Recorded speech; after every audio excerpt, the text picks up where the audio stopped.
तुमच्या आपल्या एका नवीन व्हिडिओमध्ये. आपलं मागं हरभऱ्याचं पीक दिसलं असेल तर काही चुका केल्यामुळे तुमचे सुद्धा नुकसान होऊ शकते. तसं आम्ही ते करत नाही. हरभरा पिकामध्ये आपलं 20 का 30 गुंठ्याचा हरभरा आहे बघा, आणि त्याच्यामध्ये तुम्ही जर काही चुका केल्या तर तुमच्या हरभऱ्याला सुद्धा काही घाटे लागण्याचा अंदाज वाटत नाही. म्हणजे ही चुका करू नका की काही आपल्याला काम पडणार नाही. तर मित्रांनो, आपण बघत आहोत रॉयल शेतकरी ऋषिंगडे. व्हिडिओला लाईक आणि चॅनलला सबस्क्राईब करायला विसरू नका. तुमच्या हरभऱ्याचे पीक आहे मागं दिसत असेल तुम्हाला, आपलं सगळं हरभऱ्याचं पीक आहे बघा हे. आणि ज्या हरभऱ्याच्या पिकामध्ये काय झालेलं आहे, काही शेतकरी काही कुठं चूक करता, आणि हे चुका 4 चुका जर तुम्ही केल्या तर तुमचे सुद्धा नुकसान होऊ शकते.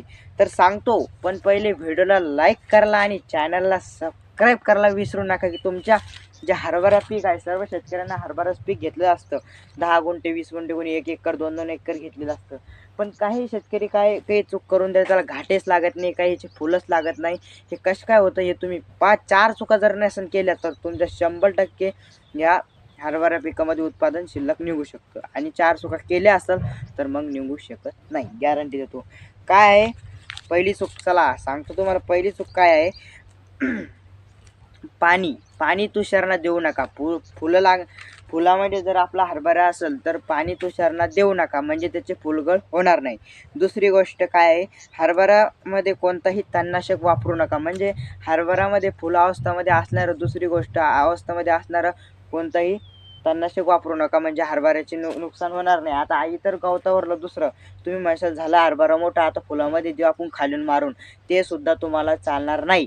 म्हणजे तुमचे फुलगळून डायरेक्ट हरभरा वाळून जाईल, गॅरंटी देतो. दुसरी गोष्ट, शेतामध्ये असताना तुम्ही, तिसरी गोष्ट की फुलं अवस्थेमध्ये असताना डवारणी करू नये. डवारणी केल्यानंतर फुलं डायरेक्ट गळून जातात, त्याला धक्का लागायचं काम आहे, ते बी सुद्धा गळून जातात. दुसरी गोष्ट काय आहे की शेंडे खुडणे. तिसरी चूक अशी आहे की शेंडे शेतकरी लय खोडत असतात.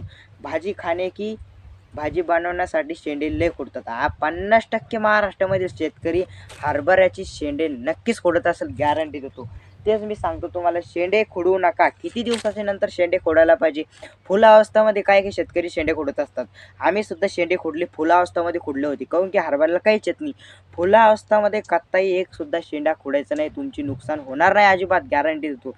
काय झालं माहिती आहे का, जे शेंडे आपण केव्हा खोडायला पाहिजे मी तुम्हाला आज ती सांगतो बघा. पेरणी केल्यानंतर 25 ते 30 दिवसांनी शेंडे खोडावे. म्हणजे त्या भाजीचे जेव्हा शेंडे खुडशाल तेव्हा त्याला फुलावस्थामध्ये फुलं सुद्धा त्याच्यामध्ये येतील, मग त्याच्यामुळे घाटे आपल्या हरभरा पिकाला कमी लागतील.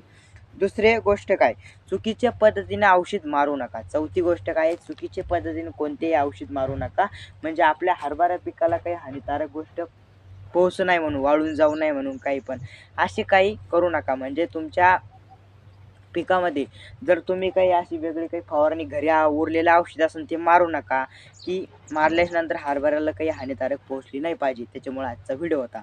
असं तुम्ही ह्या 4 याचं जर पालन केलं, आणि पहिले पारण हरभरा पाणी हे तुषारचं लावू नका, खालून पाणी भरा, म्हणजे सोपं जाईल, हा फुलगळ होणार नाही.